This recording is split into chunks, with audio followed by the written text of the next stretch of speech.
Olá, eu sou Carla Juliana e quero dar boas-vindas a você ao nosso podcast Filhas de Sara. Aqui é um espaço onde nós mulheres conversamos sobre temas do universo feminino, sempre tendo a palavra de Deus como referência. Na segunda carta de Paulo aos Coríntios, no capítulo 3, no versículo 18, diz que nós cristãos podemos ver e refletir a Cristo à medida que somos transformados por Ele e nos tornamos mais semelhantes a Jesus. Quantas pessoas olham para você? Elas conseguem ver a imagem de Jesus refletindo em sua vida? O tema do nosso bate-papo de hoje é Mulheres que refletem a Jesus. Nós iniciamos o estudo do livro Mulheres Mais Parecidas com Jesus, de Carol e David Merck, e hoje nós vamos conversar sobre o 10º capítulo desse livro. Se você perdeu os episódios anteriores, você pode acessar aqui no nosso canal todo o conteúdo que já foi ao ar. Inclusive, você pode e deve compartilhar com outras mulheres. E para conversar sobre esse tema, estão aqui hoje comigo Alessandra, Ana e Isa. Meninas, sejam muito bem-vindas. Muito obrigada, é sempre bênção estar aqui com vocês. Boa noite, mais uma vez, que alegria, né? E eu quero pedir hoje, gente, vocês vão perceber que a gente tem uma nova integrante aqui participando, uma novatinha pra gente, que é a irmã Alessandra. A irmã Alessandra, seja muito bem-vinda, é uma alegria ter você aqui. E eu queria que você se apresentasse, falasse um pouquinho para as pessoas te conhecerem. Olá, meninas, é um prazer muito grande poder estar aqui dividindo a palavra do Senhor, aprendendo com as irmãs. E eu sou a Alessandra, eu sou pedagoga na minha vida secular, né, na minha profissão. Eu sou pedagoga já há 30 anos, amo a minha profissão. Eu sou casada com o lindo Luiz, é uma bênção, um homem de Deus que veio completar a minha alegria, né, ao casar comigo.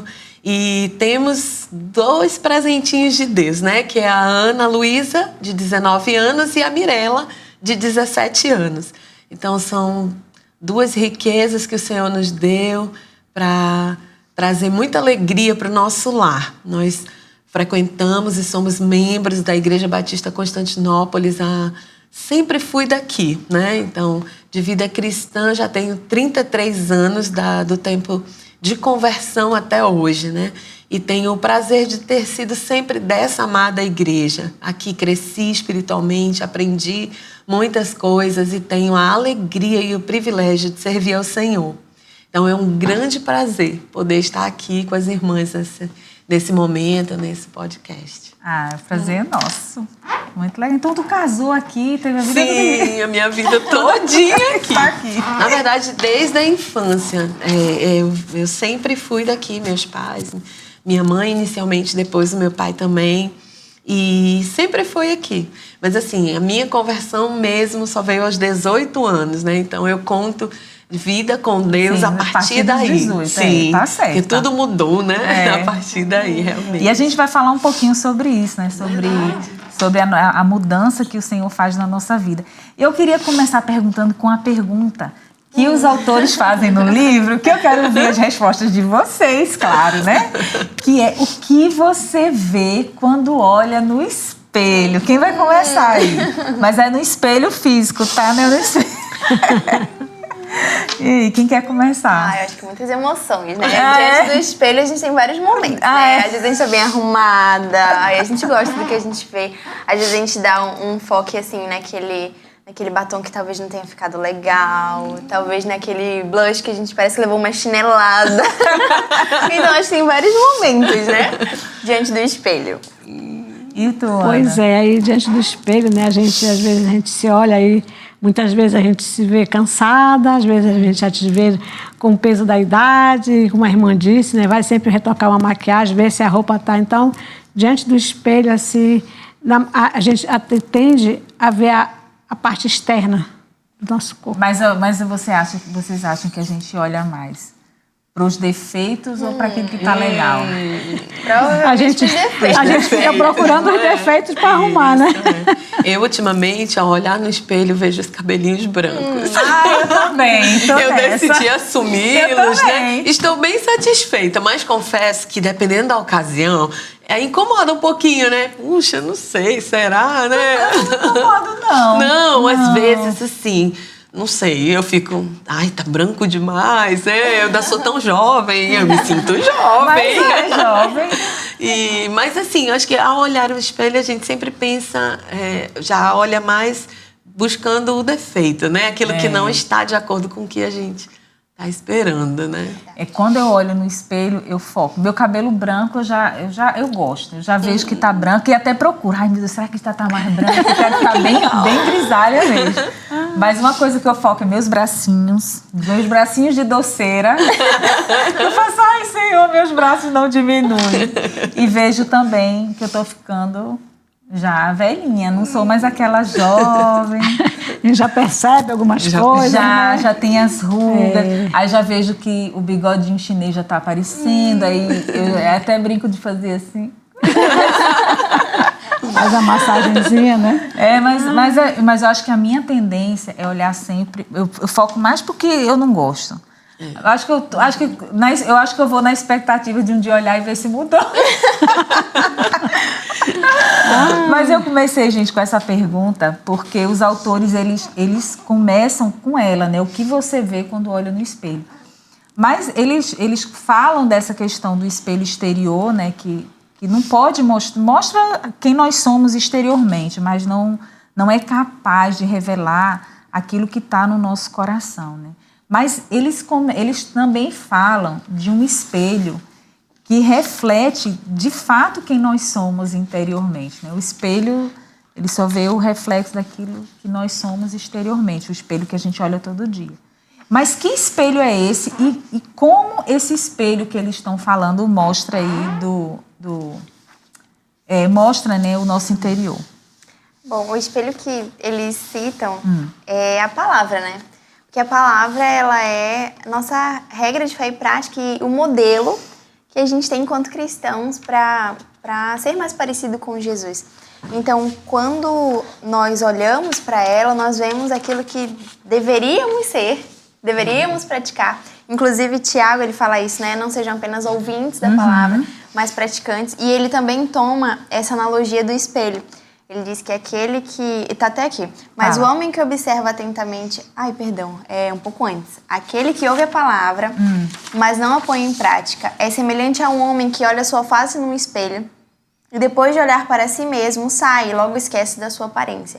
Ele diz que de nada adianta que a gente olhe para aquilo que é desejável diante da palavra e não pratique, não traga isso para a nossa vida. Então, o espelho da palavra, ele funciona de fato assim, nos mostrando aquilo que ainda precisamos melhorar. Que é o que a gente vê no espelho também, né? Que você falou, que eu busco aquilo que talvez não esteja legal para eu mudar. E eu acho que é exatamente isso que a palavra traz pra gente também.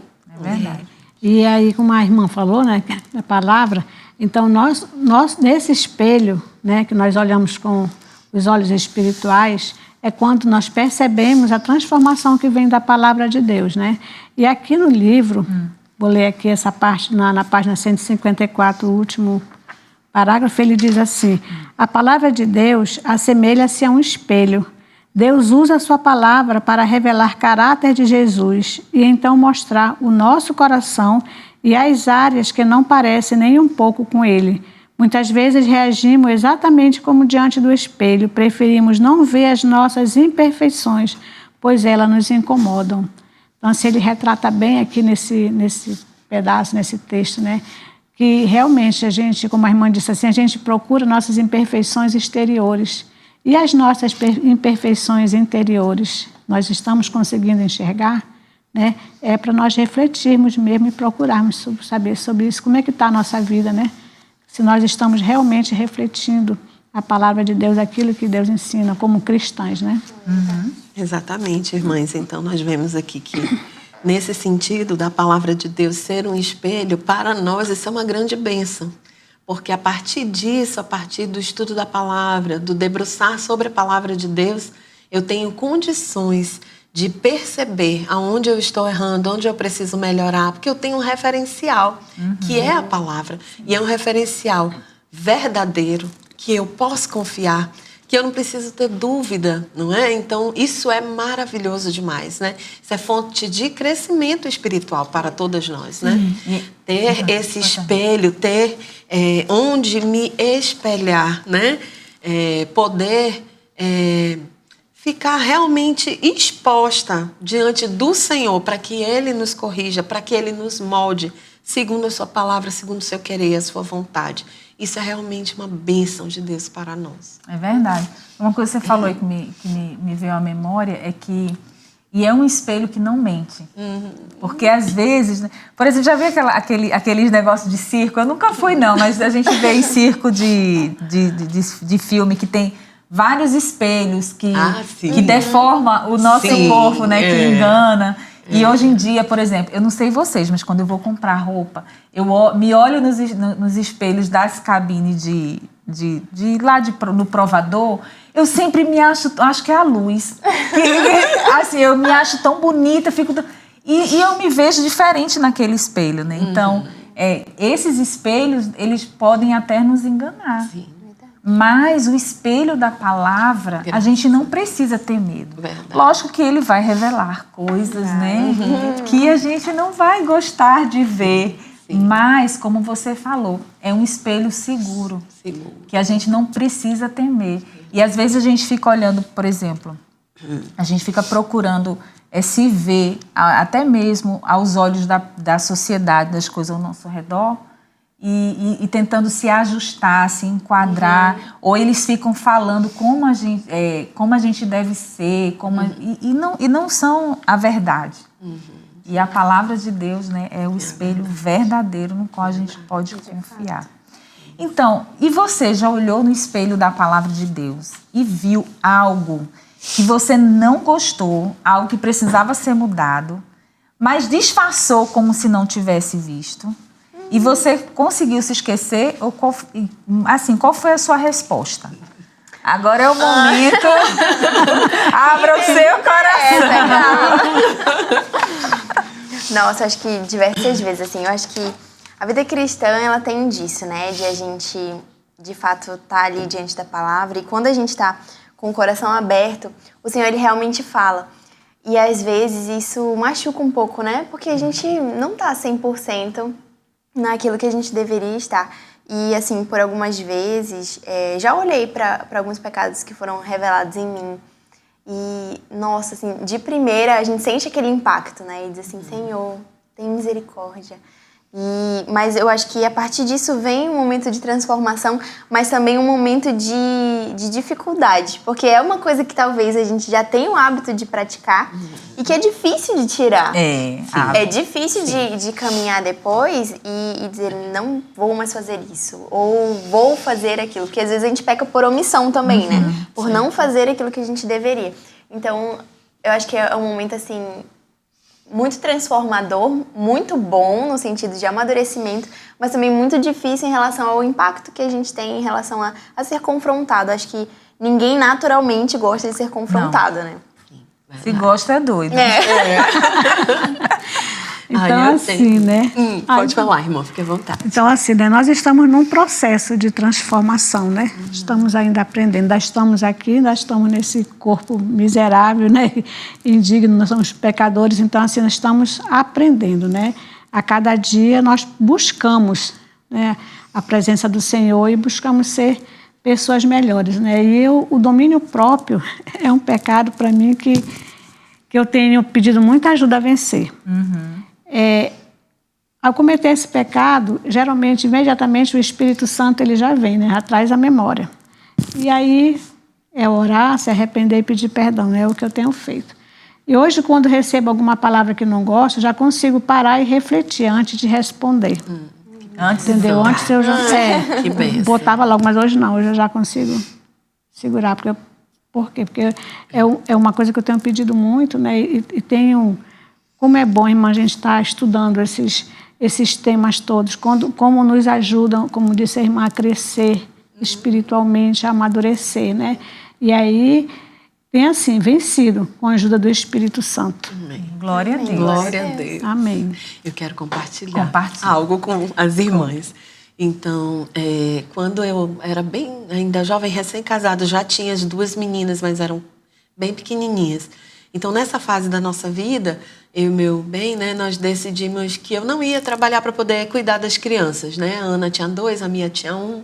Eram muito pequenininhas e apesar da gente ter o apoio da mamãe que ajudava a cuidar, mas enfim, eu precisava estar mais próximo. E ele passou a trabalhar o dia inteiro, manhã, tarde e noite, e eu fiquei em casa com as crianças. E aí eu lembro que uma vez a mamãe estava lá em casa e aí ela... eu ia colocar as meninas para dormir, já vou dormir. Aí ela falou, você já fez a devocional com as meninas? E aí eu falei assim, a devocional? Não, eu não tenho que fazer. Eu já fui me defendendo, porque a pergunta dela já... Aí eu falei, não, a devocional aqui em casa é responsabilidade do sacerdote. O sacerdote não está, então quando ele tiver, ele resolve aí a devocional. Já fui me defendendo, porque a pergunta dela, embora já cheia de amor e cuidado, sim, né? Eu como filha da... E aí ela falou, mas minha filha... O seu sacerdote não está em casa porque ele está sendo provedor para que você seja privilegiada de poder estar com as suas filhas, colocando para dormir, alimentando, acompanhando em tudo. Que privilégio! Quantas mulheres não têm o seu privilégio? Estão na jornada de trabalho e você pode estar o dia inteiro com as suas filhas. Não perca esse tempo precioso de ensino da palavra com elas. Porque não é a sua responsabilidade. Tudo bem, o momento devocional é do sacerdote, mas ele não está porque ele está provendo. E você é capaz de fazer isso. E Deus vai cobrar você, minha filha. Ela falou com aquela vozinha mansa, quem conhecia minha mãe? Ela tinha uma vozinha mansa e eu... Naquele dia, né? Então é como a irmã falou, muitas vezes o espelho da palavra de Deus, ela nos confronta com hábitos que nós temos errado, né? Com omissão, com... tantas coisas, né? Mas se nós tivermos um coração inclinado à obediência, nós vamos ser abençoados, né? Porque Deus sempre quer nos abençoar, cuidar de nós. Então, a partir daquele dia, eu passei a fazer as devocionais e houve um crescimento muito grande, né? No que concerne a vida espiritual dentro do lar, né? E eu percebi que as meninas também passaram a mudar o comportamento, né? Assim, houve uma mudança geral, né? E assim, eu acho que a nossa inclinação em obedecer ao Senhor vai ser sempre uma bênção para a nossa vida, né? Então, essa é uma experiência que eu tive, né? Que depois eu refleti e até hoje eu carrego comigo, que é uma coisa realmente um grande aprendizado. Eu ia contar o meu, mas não vai dar tempo. Na próxima. No próximo eu conto uma das experiências, mas antes de contar, nós vamos para um rápido intervalo e a gente volta já já. Enquanto isso, você curte a Constante TV e compartilha, nos ajudando a engajar o nosso conteúdo para alcançar mais e mais pessoas. Nós voltamos já já. Estamos de volta com o nosso podcast Filhas de Sara, hoje conversando sobre o tema Mulheres que Refletem a Jesus. E antes da gente voltar aqui para o nosso bate-papo, eu quero convidar você, mulher, a participar do encontro do Desperta Déboras, toda quarta-feira, às 19 horas, aqui na Igreja Batista Constantinópolis, no bairro de Educandos. As mulheres se reúnem para orar, compartilhar a palavra, ter um momento precioso de comunhão e adoração ao Senhor. E você é muito bem-vinda. Você pode vir e trazer uma ou mais amigas para estar conosco. Vai ser um prazer receber vocês aqui. Meninas, aí a gente estava falando, né, sobre... qual foi a mesma pergunta que eu tinha feito a vocês? Se vocês já tinham se olhado no espelho da palavra e visto algo que não gostou e precisava ser mudado e disfarçou. Aí faltou a minha experiência, eu vou contar assim, algo que para mim foi muito marcante, porque de tantas coisas que o Senhor já me transformou na minha vida, né? Eu acho que uma coisa que era assim gritante é que eu não perdoava. Eu era uma pessoa muito rancorosa, eu guardava mágoa, eu tinha essa dificuldade, por mais que a palavra dissesse, né? Se você não perdoar, você não precisa perdoar. Eu era tipo assim, Não é comigo. Não é comigo, não estou vendo isso. Não estou vendo isso.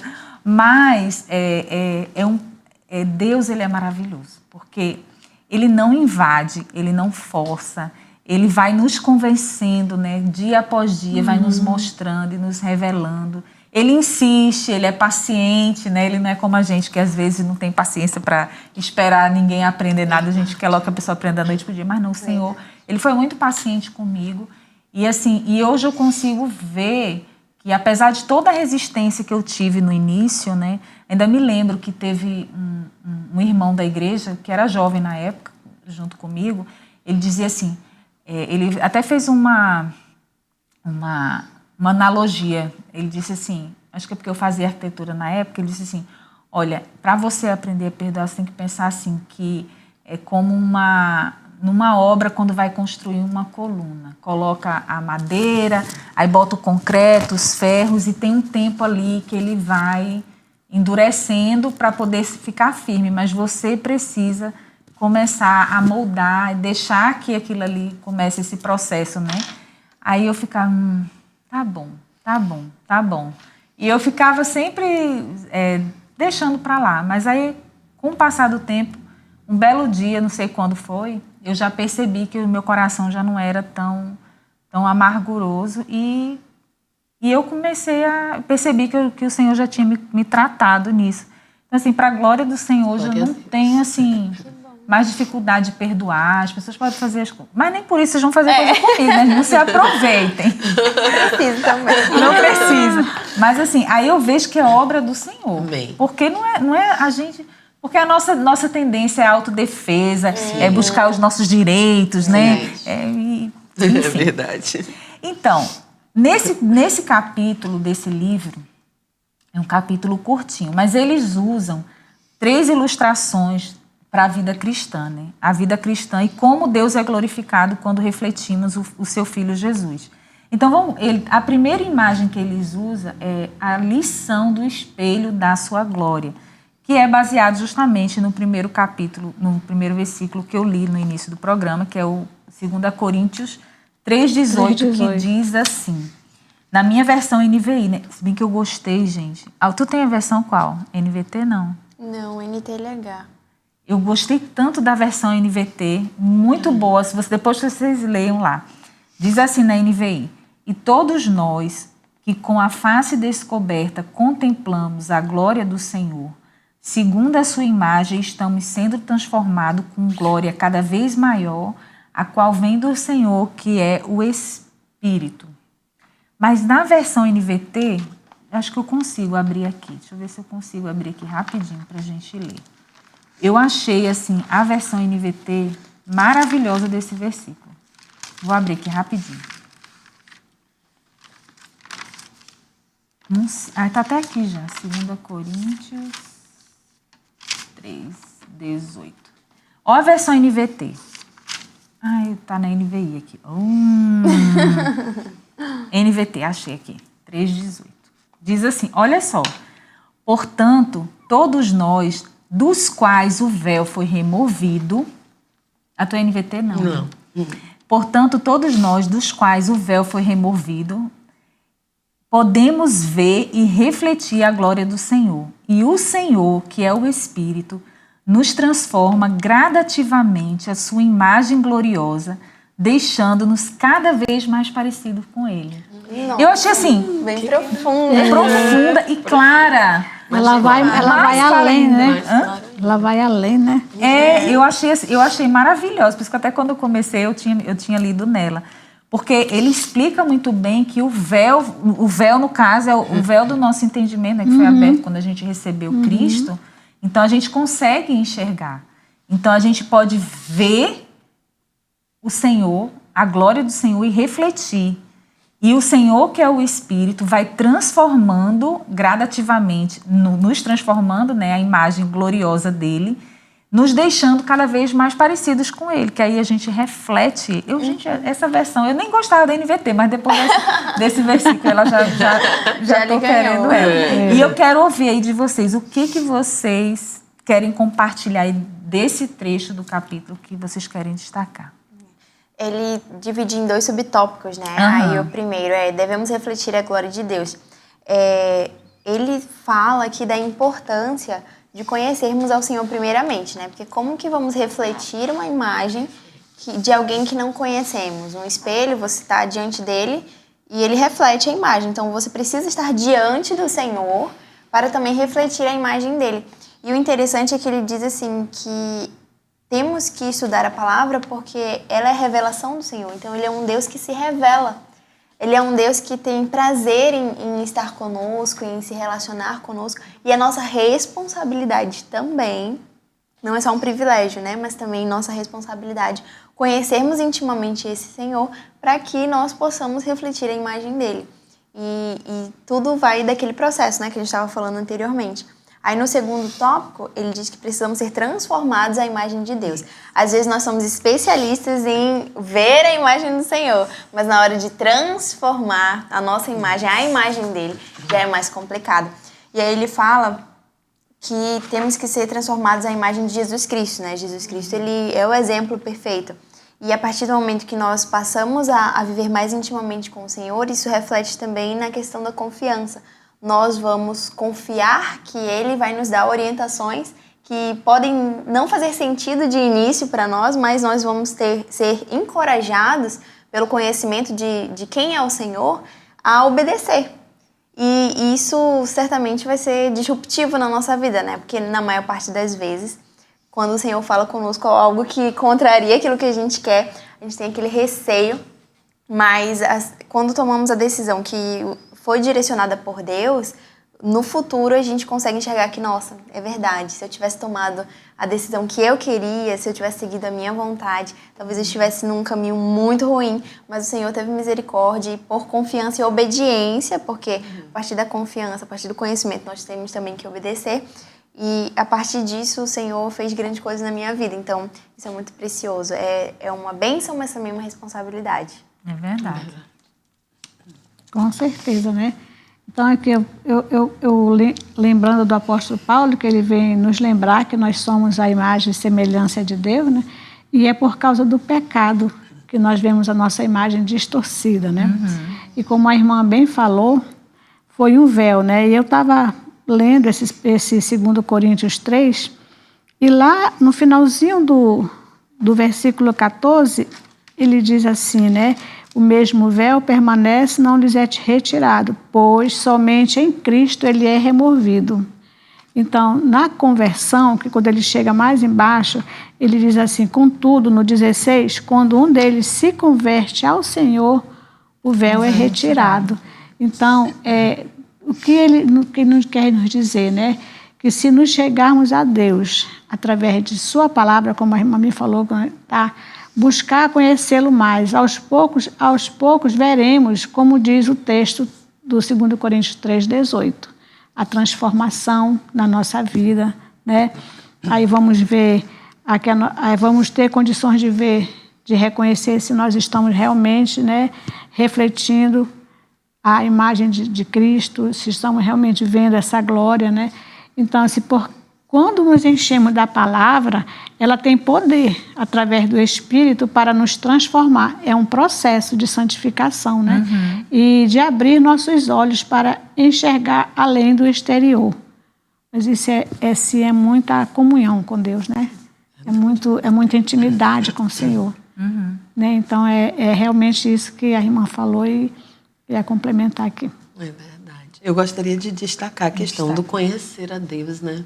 Como é importante, é essencial nesse processo de refleti-lo e conhecê-lo, né?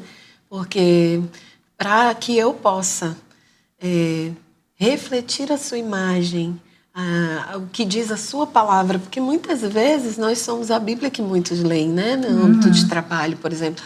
Muitas vezes eu já tive a oportunidade de trabalhar em escolas onde não tinham pessoas, né, assim, que conheciam a Deus.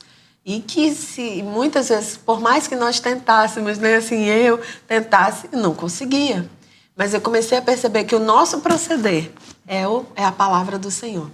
Então, se eu não o conheço, eu não consigo refleti-lo, né? Se eu não sei, se eu não... Outra questão também aqui embaixo, precisamos ser transformados. A questão da transformação está intimamente ligada à obediência, né? Porque eu vou conhecê-lo através do estudo da palavra, eu vou conhecer, eu vou saber mas eu vou obedecer. Eu preciso tomar a minha decisão. Essa decisão é minha, eu vou segui-lo. Eu vou refleti-lo, eu quero estar em obediência. É como a Isa bem falou, muitos momentos na nossa caminhada nós somos confrontados. Porque esse obedecer, ele vem mexer com a nossa rotina, com hábitos, com missões, com coisas das quais estão guardadas e na nossa rotina cabem muito bem. E para saírem da nossa rotina vão necessitar tirar a gente da zona do conforto, né? Tirar a gente daquele caminho que a gente está acostumado a tomar. Exige atitude, né? E fé. Então, assim, o conhecer a Deus e viver em obediência a Ele, né? Então, pedindo sempre um coração obediente como o de Jesus, né? A posição de Jesus, ele não tinha uma situação confortável, né? Toda a sua vida foi um confronto, né? Ele estava constantemente enfrentando, mas ele era obediente. Ele sabia que ele veio e não importava tudo que ele ia sofrendo, ele obedecia. Né? E então queria destacar bem isso, a questão da gente conhecer a Deus e sermos transformados através da nossa obediência em fazer aquilo que o Senhor nos manda, né? É que quanto mais a gente conhece, né, a Deus, os seus mandamentos, através da palavra, obviamente, nós vamos ser transformados. Mas não adianta eu ter tanta transformação se isso não se colocar em prática, né? Não refletir, Se bem que é esperado, né? Eu acho que é natural que a transformação interior, ela transborde, né, nas nossas ações, nas palavras, enfim, no nosso modo de viver. Mas também não adianta aquela pessoa que, mas eu conheço muito a palavra, mas você pratica, né? Porque você vai refletir à medida que, como a Alessandra falou, que você obedece. Então, se você não obedece, como é que as pessoas vão ver, né? As pessoas não são capazes de ver o nosso interior, mas à medida que aquilo que a gente aprende do Senhor é posto em prática, elas vão conseguir ver através da nossa vida. E pensando aqui nessa questão do véu, quando a irmã Ana leu, esse véu aí, creio que seja fazendo uma alusão, né, antes existia um véu que separava a gente do Senhor. Sim. Então, esse véu nos impedia de ter acesso. Então, a glória de Deus ficava lá no Santo dos Santos e ninguém podia entrar, somente o sacerdote uma vez no ano com a cordinha amarrada na cintura. Então, hoje, esse véu ele foi removido. Tanto esse véu que faz separação, como o véu do nosso entendimento, né, que o Espírito Santo nos iluminou, né, o nosso entendimento para compreendermos a verdade. Então, a gente pode entrar na presença de Deus. A gente tem livre acesso a Deus. A gente não precisa de um outro sacerdote. A gente não precisa se confessar com ninguém, apesar da gente poder confessar os nossos pecados uns aos outros para que sejamos curados. Mas a gente tem livre acesso ao Senhor e de conhecer a Ele, de ser conhecido por Ele. Até porque, como ele fala aqui, ao conhecer mais e mais, nós ficaremos mais cientes das áreas em nossa vida que não refletem a Jesus. Então, quanto mais eu conheço a Jesus, mais eu vou ver assim, caramba, aqui, né? E a gente precisa dessa transformação. Ainda dá tempo. Então, vamos lá. Eu quero destacar também a questão que ele fala aqui, né? Fazer aquilo que ele ordena, mesmo quando o que ele diz não faz sentido para nós. Então, devido à nossa imaturidade na vida espiritual, né? Às vezes até na vida pessoal mesmo, algumas coisas que nós vamos aprendendo do Senhor, elas passam a não ter sentido. Eu não entendo. Mas isso faz parte da caminhada. Conforme eu vou crescendo em Cristo, eu vou compreendendo. Mas eu retorno para a questão da obediência. Se a palavra do Senhor me orienta assim, eu preciso obedecer. Mesmo que aquilo não faça sentido, ou mesmo que aquilo vai me tirar da zona do conforto, ou mesmo que aquilo realmente, nesse momento, né? Então, eu preciso me colocar para o Senhor. Senhor, eu quero te obedecer. Eu quero fazer aquilo que o Senhor está dizendo para eu fazer, né? Mesmo que não faça sentido para nós, ele coloca aqui, né? Mesmo que não faça sentido, se ele ordena, nós precisamos. Para quê? Porque quanto mais obedecermos a ele, somos transformadas à imagem dele. E então, vamos refletir Jesus, né? Então, é uma cadência, né? Se eu obedeço, sou transformada à imagem e passo a refletir o Senhor Jesus. É tipo assim, dê a outra face. Não faz Por que eu tenho que dar outra parte? Já Por me que eu não... bateu, bateu. Por que eu não posso? Por que eu não posso revidar, Senhor? Porque a vingança é do Senhor, diz a palavra Uma de vez Deus. eu pensei, irmãs, sobre os 70 vezes 7, né? Eu fiquei refletindo. Era bem logo que eu me converti mesmo. Eu fiquei pensando, 70 vezes 7. Se uma pessoa é capaz de errar comigo 70 vezes, meu pai. Mas aí onde está a vontade de não errar? Porque 70 é muito, Senhor. Então eu lembro, né? Que eu ficava assim tentando entender, né? Mas muitas coisas nós não vamos compreender, nós vamos obedecer. Nós precisamos só cumprir. Mas né? aí a intenção não é quanto a pessoa vai errar, é quanto você vai ser paciente. em esperar ela 70 Exatamente, não é? Exatamente. Irmã. Então, quando você olha para a sua vida, ai, gente, não vai dar tempo, não. Vai ficar para o próximo bloco. Nós vamos para um rápido intervalo e a gente volta já já. Enquanto isso, curta e compartilhe a Constante TV com outras pessoas. Nos ajude a engajar e também ative o sininho, porque quando você ativa o sininho, você recebe a informação de que tem novos conteúdos para você assistir. Voltamos já já. Olá, estamos de volta com o nosso podcast Filhas de Sara, falando hoje sobre o tema Mulheres que refletem a Jesus. Meninas, nós falamos no capítulo, no bloco anterior, a lição, né, do espelho da sua glória que os autores fazem ao longo desse capítulo. Ele compara a nossa vida espiritual com 3 imagens. Nós falamos a primeira do espelho, né, que a gente deve refletir a glória de Deus. E agora a gente vai falar sobre a lição da morte espiritual, que eles usam como texto base Efésios capítulo 2, de 1 a 10. Eu não vou ler tudo, vou ler só alguns primeiros versículos que diz assim: Vocês estavam mortos em suas transgressões e pecados, nos quais costumavam viver quando seguiam a presente ordem desse mundo, e o príncipe do poder do ar, o espírito que agora está atuando nos que vivem na desobediência. Anteriormente, todos nós também vivíamos entre eles, satisfazendo nossas vontades, as vontades da nossa carne, seguindo os desejos e pensamentos. Como os outros também éramos por natureza merecedores da ira. Todavia, Deus, que é rico em misericórdia, pelo grande amor com que nos amou, deu-nos vida com Cristo, quando ainda estávamos mortos em transgressões. Pela graça, vocês são salvos. E aqui ela começa a usar, ela conta, né, nesse capítulo um pouco do testemunho dela, que a gente não precisa, não vai ter como ler todo, mas eu queria assim que vocês destacassem o que vocês viram aí nesse capítulo, nesse trecho. Eu achei sensacional essa analogia que ela traz. Ela fala sobre 2 cadáveres, né? Eu preciso ler essa parte, tem que ler. Porque isso aqui é bem específico. Ela diz assim: imagine 2 cadáveres, um debaixo do sol amazônico, que logo começa a se decompor e feder. Não levará muito tempo para ficar irreconhecível. O outro corpo está no Polo Norte. Esse corpo não fede, não se decompõe, pois está congelado e inteirinho. No entanto, ambos estão mortos. Precisam do mesmo milagre para voltar a ter vida. E aí ela traz essa analogia que eu achei sensacional, porque assim, às vezes, uma pessoa que tinha uma vida de pecado, assim, de iniquidade, escancarado mesmo, que era realmente pecador, assim, aos olhos de todos, né? Nasceu no mundão, fazia tudo errado, bebia, fumava. Sim.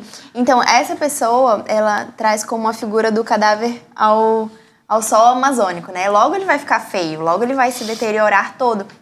Mas também tem o outro lado da moeda, que é o outro cadáver, que é aquele que tá lá congeladinho, que tá ali bonitinho, né? Na medida do possível. Que ela diz que são as pessoas que provavelmente cresceram num lar cristão, que já tinham ali, desde a sua vida infantil, uma caminhada de conhecimento com Deus. E que, assim, não é tão nítida a mudança de comportamento, porque a pessoa não tinha, assim, a pessoa sempre foi direitinha. Isso. Politicamente correta. Não tinha hábitos, assim, que escandalizassem, né? Aí ela diz assim, mas ambos estavam mortos. E ambos precisam de um milagre para ter vida. E às vezes a gente, por ter nascido num lar cristão, a gente cai nesse engano, né? Ou então de já ter uma vida cristã há muito tempo, a gente cai nesse engano de dizer, não, eu não tô tão ruim assim. E a verdade é que estávamos mortos antes de Cristo. E se o Senhor não tivesse tomado as nossas vidas e e nos salvado, como que apanhados do fogo, nós continuaríamos mortos. Sim. O cadáver lá bonitinho, que está inteirinho, ainda é um cadáver. Ele ainda está morto.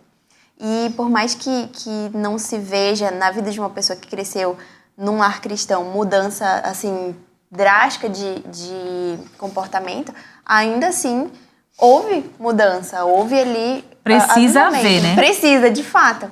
Precisa ver. E não é perfeito, sabe? A pessoa estava morta. Então todos estamos no patamar de igualdade até que Jesus nos encontre.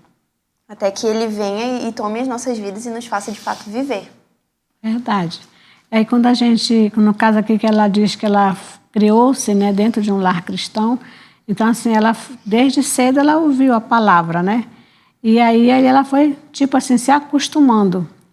E aí, como a gente já estudou, a questão da autossuficiência, né? Mas dentro dela, ela não estava contente, porque estava faltando alguma coisa. Ela sentiu isso, né?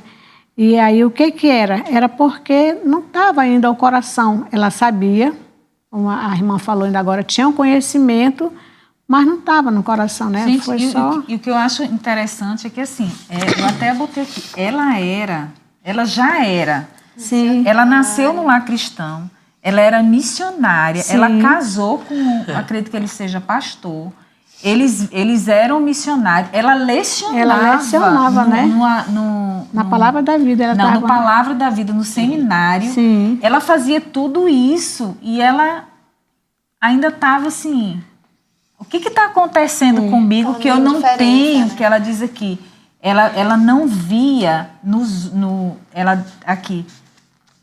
essa falta de apetite espiritual perturbava porque ela via muitos testemunhos de pessoas cujas vidas foram transformadas de forma espetacular, conheceram a Cristo, e elas demonstravam uma paixão por Deus que estava ausente na vida dela. Então, se ela não tinha fome. Então, se a gente estiver morta espiritualmente, Sim. a gente não vai ter fome de Deus.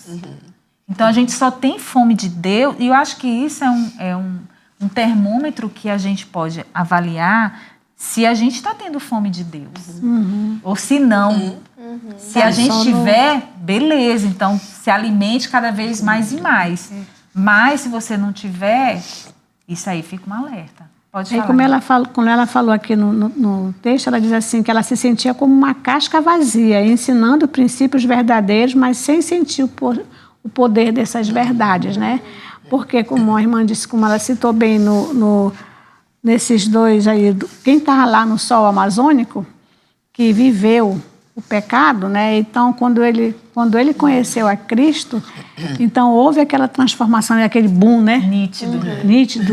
E você querer, pelo menos quando eu me converti, aí eu queria participar, eu queria fazer isso, sabe, era uma sede assim, e que realmente, às vezes, quando a gente está dentro, aí a gente vê que, mas para que isso, né? Já não tenho isso e tal. Aí a gente tem que se preocupar realmente, que com o tempo, no início foi assim, mas com o tempo eu também não me torne assim.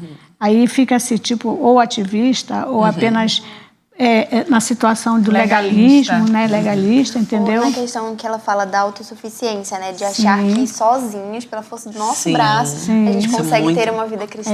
Eu acho que isso é muito natural de acontecer. Principalmente, por exemplo, eu não nasci num lar cristão. Eu me converti aos 18 anos. Então, foi uma mudança, né? Eu era o cadáver amazônico, né? Eu também era. Eu não, era do Polo Norte. Você era do Polo Risa também. Eu fui com 45 anos, então já estava bem... Já estava quase um pozinho. Já estava ficando fedida, né? Mas aí, eu tenho, sei lá, uns 30 anos de caminhada cristã. Nesse tempo, a gente passa por momentos em que a gente acha... Porque a gente vai se acostumando, a gente começa a fazer as coisas na igreja, e a gente vai, na correria da vida, a gente vai se acostumando. A gente acha que já sabe, já conhece bastante. Não precisa conhecer tanto, porque a gente já conhece, já sabe o plano de salvação, já sei que eu sou salva, né? Já sei que eu preciso confessar meus pecados, né? Mas aí a gente começa a viver na força do nosso braço. É verdade. Esse é um grande perigo. Não é? Então, E a gente precisa, eu acho que há momentos em que a gente precisa parar, e foi, acho que eu falei isso no estudo anterior desse, que eu acho que é um momento que a gente precisa estar atento, porque quando isso acontece, eu acho que faz parte da vida cristã acontecer essas coisas, até mesmo para que o Senhor nos chame para uma profundidade maior. Olha, você se acostumou, agora vamos, né? Presta atenção aí.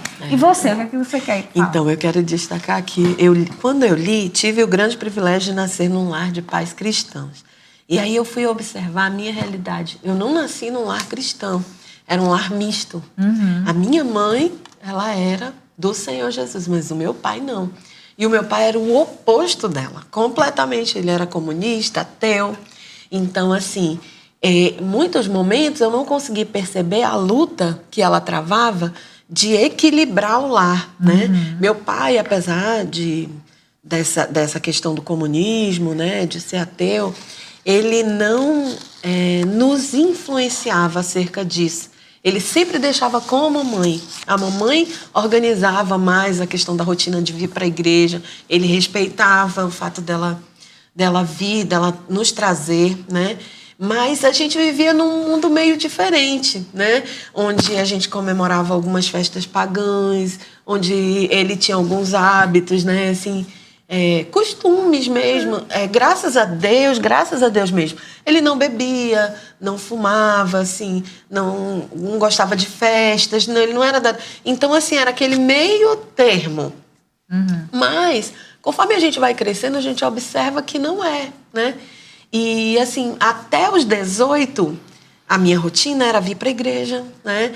Eu lembro que no jubileu da igreja, os 50 anos da igreja, eu era adolescente e eu era presidente da União de Adolescentes. Olha só que privilégio de servir o Senhor, né, dessa maneira, liderando os adolescentes.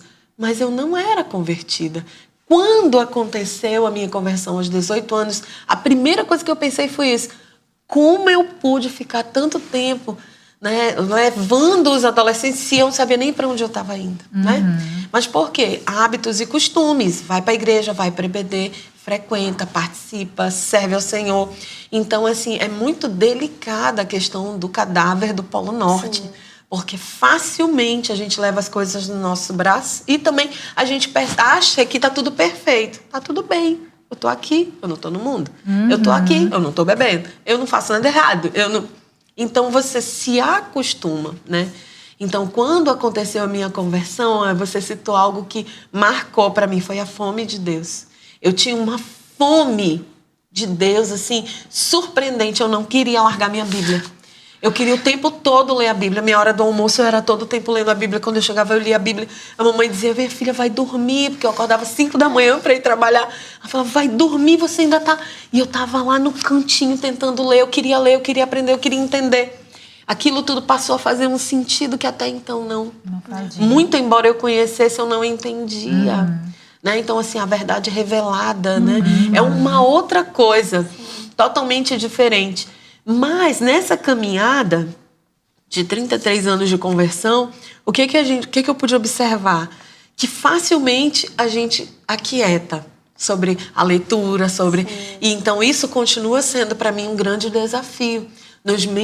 Na minha rotina, quando, assim, ano passado, ano retrasado, que eu trabalhava o dia todo, e eu, às vezes, deixava o meu melhor momento para fazer a devoção, acho que cada um tem um horário. Todo mundo. Para mim, é sempre à noite. Eu não sou, assim, muito esperta de manhã, de acordar cedinho, e eu já acordo no horário já para cumprir, né, aquilo que eu preciso. Então, eu gostava de fazer à noite. Mas, assim, a idade, o cansaço físico, e às vezes eu não conseguia. E aquilo me frustrava muito. E eu lembro que nas férias do ano passado, de janeiro do ano passado, faz um ano, eu fui pegar a minha devocional do ano 23 e vi quantas lacunas. E aquilo me frustrou num nível, assim, de me amargurar. Eu falei, não, Senhor, não quero isso, não é isso. Então, essa fome de Deus, ela marcou muito, assim, né, a minha vida toda, né? E até hoje ela fala comigo, o Senhor fala comigo através disso, né? Dessa necessidade que eu tenho de estar realmente lendo a palavra em comunhão, fazendo a minha devocional, tendo meu momento com Deus. E isso é desafiador. Na rotina de nós, mulheres, as mulheres, elas têm uma rotina diferente. É o lar, é o esposo. Mesmo vocês aqui não é casado, tem a sua rotina, né? Eu imagino o quanto é desafiadora. E essa coisa da fome de Deus, né?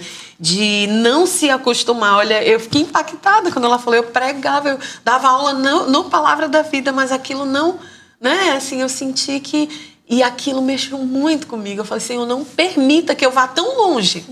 E só depois eu acorde realmente para... Né? Não permitas mesmo, nem eu, nem minhas filhas, nem aqueles que estão sob a minha orientação, né? Os nossos grupos de PG, que tanto amamos, né? Que possamos sermos realmente usadas pelo Senhor para despertar, para ver o despertamento. Porque o cadáver amazônico, ele tem as suas vantagens, né? Porque você ali é muito... É escancarado. Não é? Quando eu era jovem, e aí acontecia de pessoas do mundão assim, se converterem. E aí eu chamava muito a minha atenção, falava, nossa, que coisa surpreendente. E aí eu até pensava, mas depois eu pensava, não, mas eu já estou aqui. E aí eu me acomodava naquela realidade que não era de uma pessoa convertida, né? Eu pude observar também na vida do meu pai, né? Quando ele se converteu. Ele se converteu no ano que eu me casei. Eu e o Luiz casamos em 17 de dezembro de 1999 e ele se converteu no dia 31 de dezembro desse ano. Lindo. E assim, a conversão dele era muito esperada por nós. Naquela época já era madura, tinha 26 anos e a mamãe já nos tinha feito compreender o quanto isso era importante, né? E era um medo que eu tinha, né? Meu Deus, né? Meu pai, né? Não vai estar conosco no céu, aquilo. Apesar de que a gente não vai se reconhecer lá, eu tinha esse pensamento, né? Na minha cabeça. E aí, quando o papai se converteu, assim, foi uma grande alegria na família. E eu não estava mais em casa. Eu tinha acabado de deixar lá para constituir a minha família. E aí eu pensava assim, eu falava com meus irmãos, né? E aí, como é que tá aí? Como é que tá o papai? E aí eles iam me falando, né? E o aniversário da mamãe era 11 de janeiro. Então foi bem pertinho da conversão dele. E aí ele disse que queria falar comigo. Aí eu fui até ele falou, nós vamos fazer uma festa de aniversário para sua mãe. E ele, como comunista, ele era avesso a qualquer tipo de comemoração, porque era tudo capitalismo. E aí eu falei, oi? Ele, uma grande festa. Uma grande festa. Quem são as amigas da sua mãe? Você precisa de quanto? Nós vamos comprar um bolo bem grande. E aí ele saiu com meus irmãos para ver um presente, queria um presente. Então, assim, a gente viu a mudança do papai. Assim, da água para o vinho, realmente. Aquilo que só Jesus realmente, né? Meu pai já era um homem de idade, já tinha 70 e poucos anos, eu acho 60. Não saberia dizer agora exatamente. Mas ele mudou radicalmente, ele passou a ser outra pessoa, né? Então, é a libertação que vem, né? Através do amor de Jesus por nós. E observar isso é muito lindo, né? Foi muito lindo, foi muito estimulante também na minha vida cristã, assim, né? E o principal desafio é sempre manter, né? Manter essa questão da vida espiritual, da vida com Deus, da leitura da palavra, né? Isso é muito importante. É verdade. Deus é maravilhoso. Amadas, nós chegamos ao fim do nosso bloco. Nós não falamos sobre a escultura, porque ela também fala que ser transformado como a imagem de Jesus é como se como se a gente fosse um bloco de concreto não, vamos dizer de mármore, né? A gente é um bloco de mármore e ele coloca a imagem de Jesus e vai lapidando e esculpindo a nossa vida. E à medida que ele vai esculpindo, ele vai tirando as arestas que não nos faz parecer com Cristo. E à medida que ele vai tirando, a gente vai ficando semelhante a Cristo. E, amados, eu quero agradecer a presença da Alessandra aqui. Foi um prazer ter vocês. Foi o nosso bate-papo, foi muito bom. Um capítulo que eu achava que não ia renderia dois. Ainda faltou. Né? Mas aí, se você tiver interesse, você compra o livro e lê o resto. E eu quero agradecer você que nos acompanhou até aqui. O processo da gente se tornar semelhante a Cristo não é fácil e leva uma vida inteira. É uma vida onde o Senhor vai lapidando com o seu Espírito e nos tornando dia após dia, tirando as arestas que precisam na nossa vida, que nos impedem de ser semelhante a Jesus, para que cada vez mais a gente se torne semelhante a Ele. Então, não tenha medo do lapidar do Senhor. Confie e deixe que Ele faça em você a obra necessária para que você cada vez mais possa refletir Jesus através da sua vida. Nós vamos ficando por aqui e até o próximo podcast Filhas de Sara. Tchau, tchau. Deus te abençoe.